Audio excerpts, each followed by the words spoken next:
Okay, your first question from me. The vice chairperson role serves as an invaluable actor in executive board, assuming the responsibilities of any vacant executive board positions until a replacement can be found. This role requires versatility. Explain how you have proven to the general body that you are versatile and have the agility to assume board vacancies without disrupting cohesion. Can you repeat the last part of the question? Yes. Explain how you have proven to the general body that you are versatile and have the agility to assume board vacancies without disrupting cohesion. Sure.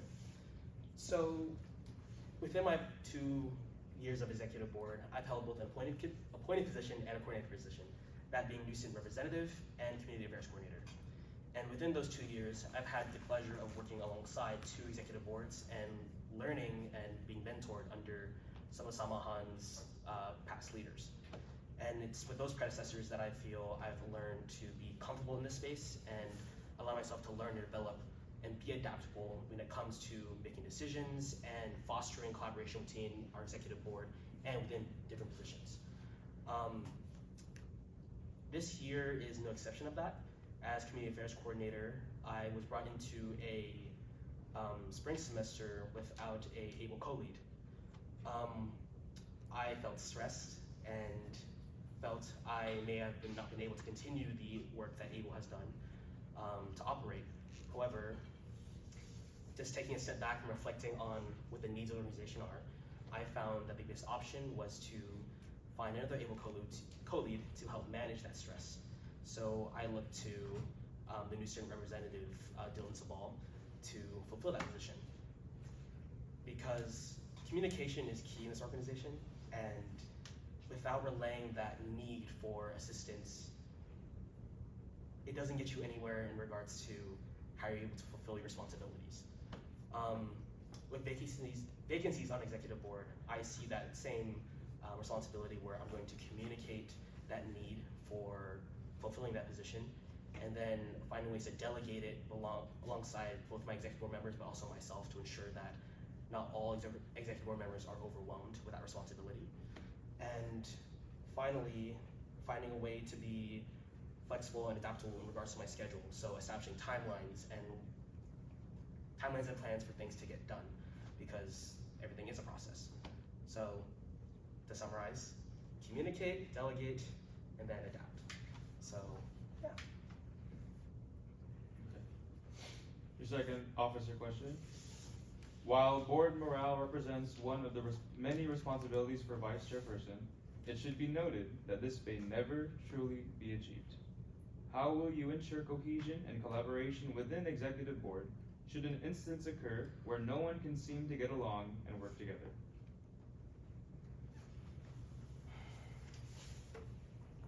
Can you repeat the last part of the question? How will you ensure cohesion and collaboration within executive board should an instance occur where no one can seem to get along and work together?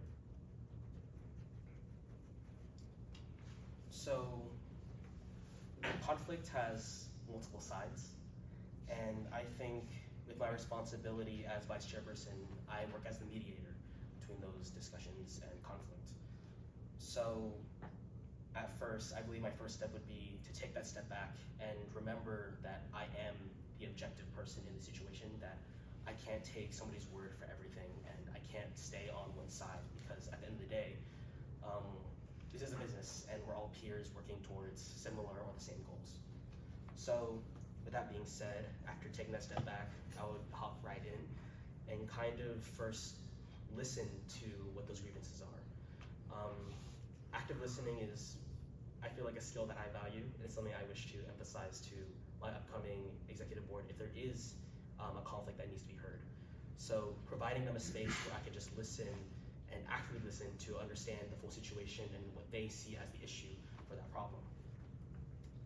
So with that being said, I would first listen to all facets of that conflict and then kind of collectivize what's important for the organization and what are the needs. Because at the end of the day, it doesn't matter who's right or wrong. It's what we do, or it matters that we as an organization remain unscathed and undeterred because of that conflict. Because if that cascades and grows into something bigger, it can affect more than our organization's executive board, but our general body. And it's my main job to prevent that from happening. So, rather than focus on who's right or who's wrong, focusing on solutions. So how can we deter our way from that conflict, and how can we solve it in a way that's both meaningful and non-combative? Because at the end of the day, we as an organization must remain professional. Even though if we are all group of friends, it's very hard to maintain that level of professionalism. So, and in that case, for seeking solutions, I say finding compromises and finding ways to balance both that professionalism but also maintaining people's not only feelings but relationships with one another, because it's, like I said, very hard to manage those expectations.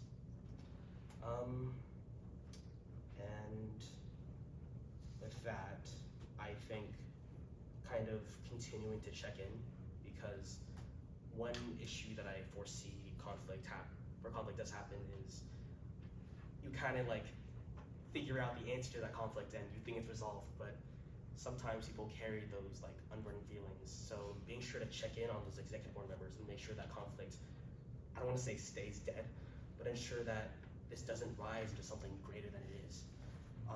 So maintaining myself as that objective person and being that mediator for not only the present tense, but also for the future. So yeah. Okay. My last officer question for you. Despite its adoption in 2021 as an organization mission statement, the Katipunan Clause has only been addressed by a handful of executive board members. How will you change the trajectory of the Katipunan Clause's implementation when it should be a foundation to every executive board member's actions? Just to clarify, we're talking about the implementation of the Katipunan Clause in regards to, not to say like our pillars, but in general executive board members, or to our entire general body? To every executive board member's actions. Every executive board member's actions, okay. Sorry, can you give me 1 second? I just pulled up the Katipunan Clause. All right. So the portion of the Katipunan Clause that sticks out to me is that AB Samahan shall strive to thoroughly educate its members on these issues and shall strive to unite and mobilize its members to act upon these issues. All these ideals shall be considered and incorporated in the functions and actions of the organization in alignment with our namesake and revolutionary origin. So, with our executive board members, the Katipunan Clause, it means something different to all of them, but at its root, it means holding our members accountable of creating that change that our namesake, Andres Bonifacio, has had, both revolutionary and within the context of Filipino culture. Sorry, could you repeat the question again? Yes. Was that the whole thing or just the question? Just the question part. Okay. How will you change the trajectory of the Katipunan Clause's implementation when it should be a foundation to every executive board member's actions? Okay. So yeah, like to just to reiterate. Even though it is a clause that is interpreted differently alongside our executive board members, I think it's important to host that meeting to have an understanding of what that is, or what the Katipunan Clause is, because I know we always say in passing glance, but I don't think it's actively read to the organization and completely understood by our members. But specifically executive board, I see to it that we host those kind of like meetings to check in and make sure that we are fulfilling that Katipunan Clause and ensuring that we as an organization are aligning with our namesake. Because even though we found ourselves on being a cultural organization, the aspect of both education and political are so important, and that's why they're pillars. So kind of like meeting with the executive board officers and kind of like asking that question, so where do you see yourself going into the future in regards to not only your role on executive board, but also fulfilling your constitutional duties? Because a lot of times we kind of like, it kind of slips our mind about what we are doing within our organization and our job on executive board. So I guess for me, just like having that as like a statement rather than kind of like a hey, you should meet, rather than hey, let's meet. So does that answer the question? So now for your audience questions. It is a constitutional duty of the vice chairperson to mediate dysfunctions within the organization.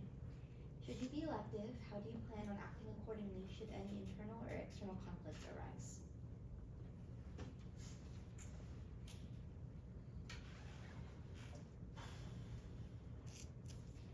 So going back to conflict,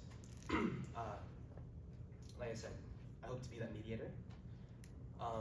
But in regards to like tangible steps, I think first establishing a clear communication policy, not like something superficial, but ensuring that our members understand that these issues extend not only to executive board but beyond that. So also understanding transparency and confidentiality between our executive board members to ensure that these issues, like I said, don't grow. Sorry, could you repeat the question again? It is a constitutional duty of the vice chairperson to mediate dysfunctions within the organization. Should you be elected, how do you plan on acting accordingly should any internal or external conflict arise? So, with that being said, that title of mediator kind of holds that level of professionalism that you're supposed to maintain within an organization and when within an executive board position. So ensuring that I myself am staying objective and not acting on feelings, rather than acting as a person to understand and ensure that these issues don't blossom out of that space. So for me, just having those difficult conversations, because it's hard to progress further without having those. I feel like one thing that I improved upon last year was being more open to having those discussions. I don't like to say that I'm a very turbulent person by nature, but in a lot of ways, I feel like conflict is inevitable within not only my life, but the lives of everybody else. And I guess being there to handle that conflict head on is important and not kind of just like sweeping it under the rug and beating around the bush, but still ensuring that these issues aren't held to the standard of like, let's say like, hey, we're going to like save this conversation for later, because sometimes that question needs to be answered as soon as possible. So yeah.